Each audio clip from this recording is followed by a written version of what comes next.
Buenas tardes, ¿en qué puedo ayudarlos? Doctora, vengo porque he tenido ardor al orinar y dolor en la parte baja del abdomen. Me da miedo que esto pueda afectar a mi bebé. Parece que presenta una infección de vías urinarias. ¿Ha presentado síntomas así antes? Sí, doctora, varias veces. Y pues en ese momento me dieron cefalexina, pero ahorita volví a tomarlo y no me ha mejorado. Ya que me dice que ha presentado infecciones previas, se le realizará un urocultivo directamente. ¿Urocultivo? ¿Qué es eso? Es un examen que detecta la presencia de microorganismos en la orina para diagnosticar infección de vías urinarias, identificar el agente de la infección, lo que es importante para el tratamiento. Ya entiendo, gracias. Pero ¿cómo tomo la muestra? Es necesario recolectar la primera orina de la mañana en un recipiente estéril y no aumentar la ingesta de líquidos antes. También hay que lavarse las manos y la zona genital antes de recolectar la muestra. Y pues traes la muestra al laboratorio lo antes posible. Entiendo. Pero ¿cuáles métodos hay para recolectar esta muestra? Existe la punción suprapúbica, la sonda vesical evacuante o también la permanente, las bolsas recolectoras, pero pues en tu caso usaremos la micción espontánea. ¿Y este en qué consiste? Es el que te estaba explicando, no es invasivo, solo descarta la primera parte de la micción y luego recolecta la muestra directamente en un recipiente estéril. ¿Y luego qué pasa con la muestra? Se rotula con el nombre, la edad y el sexo.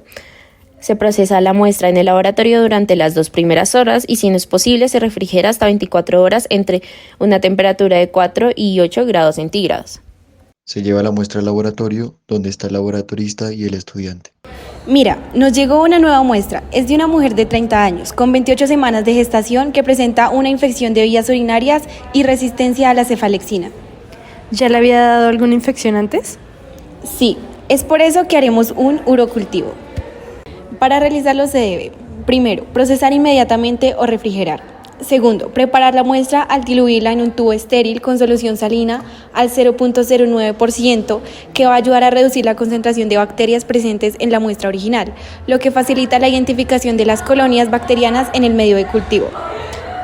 Tercero, se recomienda usar un medio de cultivo como agar sangre y uno selectivo como agar McConkey y osina azul de metileno. Aunque para cocos gram positivos se emplea agar colistina, ácido nalidíxico, agar feniletilalcohol o agar ácida. ¿Y los medios cromógenos? Claro, para bacterias como E. coli permiten identificar la identidad a través de reacciones bioquímicas que generan una coloración. Entonces, ¿qué ventajas tiene con respecto a los demás? Facilita la interpretación, identifica subcultivos, reduce la carga laboral y tiene un bajo costo. Ahora, dime, ¿sabes cómo realizar la siembra? Sí, yo había leído algo sobre los diferentes métodos. Uno de ellos es el recuento de colonias. Primero tomamos la cantidad de muestra previamente esterilizada y después se pone la superficie del lagar y se hace una línea recta de arriba abajo por todo el centro del lagar. Después, con ayuda del asa, se realizan estrías de un lado a otro por el medio de cultivo. Pero es importante tener en cuenta que para agares selectivos de gram negativos es importante realizar una siembra que permita obtener colonias aisladas como una técnica para agotamiento. Bueno, ¿y sabes de la incubación después del procedimiento? Sé que es importante tener en cuenta la temperatura y el tiempo. Por una parte leí que es necesario incubar los cultivos entre 35 grados y 37 grados centígrados en ambiente normal. Y aquellos agares de medios selectivos de cocos gram positivos deben incubar en atmósfera de CO2 al 5% para estimular su crecimiento. ¿Y cuál sería el tiempo adecuado?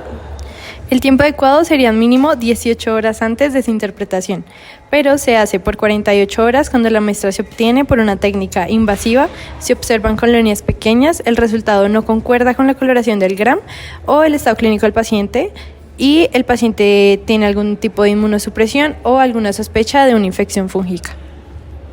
48 horas después. Muy bien, ya están listos los resultados. Ahora voy a explicarte cómo interpretarlos. Sí. Primero tenemos en cuenta la cantidad de orina cultivada y que el conteo de cada población bacteriana corresponde a una unidad formadora de colonia. En el caso de sembrar 0,2 mililitros, el resultado del recuento se multiplica por 100. En el caso de un microlitro, el resultado del recuento se multiplica por 1000. Recuerda que la cantidad de siembra depende del método de recolección y la probabilidad de contaminación. ¿Y qué pasa si hay más de una bacteria en el cultivo? En ese caso se debe determinar el número de colonias por cada morfotipo. La presencia de tres o más poblaciones podría indicar que hay contaminación significativa y tenemos que repetir la muestra. Se debe tener presente que microorganismos como estreptococos del grupo Viridians, entre otros, se deben informar como flora normal colonizante, a menos que el recuento sea 10 veces superior a otra flora acompañante, caso en el cual se debe proceder como si fuera un uropatógeno. Entonces, ¿cuáles son los valores de referencia? Una bacteriuria es significativa si el valor es mayor o igual a 10 a la 5 unidades formadoras de colonias sobre mililitro. Sin embargo, la técnica de recolección de la muestra, la presencia o ausencia de sintomatología deben ser tenidas en cuenta. El caso de nuestra paciente es especial. Debido a su estado de embarazo, recuentos mayores o iguales a 100 unidades formadoras de colonias serán significativos teniendo en cuenta que la paciente ya tiene síntomas y la muestra obtenida es estéril. Pero no entiendo, ¿cómo hacemos para identificar el género y especie bacteriana si hasta el momento solo hemos indicado si hay o no una infección? Calma, la identificación es sencilla. Los métodos de identificación se dividen en dos grupos, basados en pruebas bioquímicas y basados en proteómica. ¿Cómo es eso? Suena complicado. Los métodos bioquímicos utilizan reactivos con el fin de determinar la presencia de enzimas o compuestos químicos que producen cambios visibles, como las pruebas INVIC o la prueba Gram. Todo este proceso está automatizado mediante unas placas que nos permiten realizar la identificación bioquímica mediante sustratos clásicos. Ah, sí, ya lo recuerdo, las pruebas de fermentación de carbohidratos, ureasa, ácido sulfídrico, pero ¿y los métodos proteómicos? Utilizan un equipo llamado espectrómetro de masas tipo Malditov que identifica las proteínas bacterianas al hacerlas pasar por un láser que detecta con precisión su estructura. También deben hacerse estudios de resistencia a antibióticos necesarios para el tratamiento. En nuestro país se usan los estándares de la SSLI, donde existe una lista de antibióticos a analizar de acuerdo a las bacterias que usualmente causan las infecciones del tracto urinario. Es verdad, una vez tenemos los resultados. Bueno, mira, ya están los resultados. Cultivo positivo con un recuento de colonias de 80.000 unidades formadoras de colonia por mililitro, predominando la especie gram negativa E. coli, quien tiene resistencia frente a la cefalexina y a la ampicilina. Teniendo esto, podemos determinar que la paciente presenta una infección de tracto urinario causada por E. coli con un recuento significativo de colonias. La bacteria muestra resistencia a la cefalexina y la ampicilina, pero es sensible a otros antibióticos comunes. Se recomienda iniciar la terapia antibiótica según las indicaciones del médico. Ya en el consultorio, Efectivamente, tenías una infección de vías urinarias, sin embargo, no es una urgencia, es sencillo de tratar. Implica la administración de antibióticos específicos seleccionados según el tipo de bacteria identificada y su sensibilidad a los antibióticos. Además del tratamiento antimicrobiano, se pueden proporcionar medidas para aliviar los síntomas asociados con la infección del tracto urinario. También se pueden recomendar medidas preventivas, como aumentar la ingesta de líquidos y mantener una buena higiene personal para evitar futuras infecciones del tracto urinario.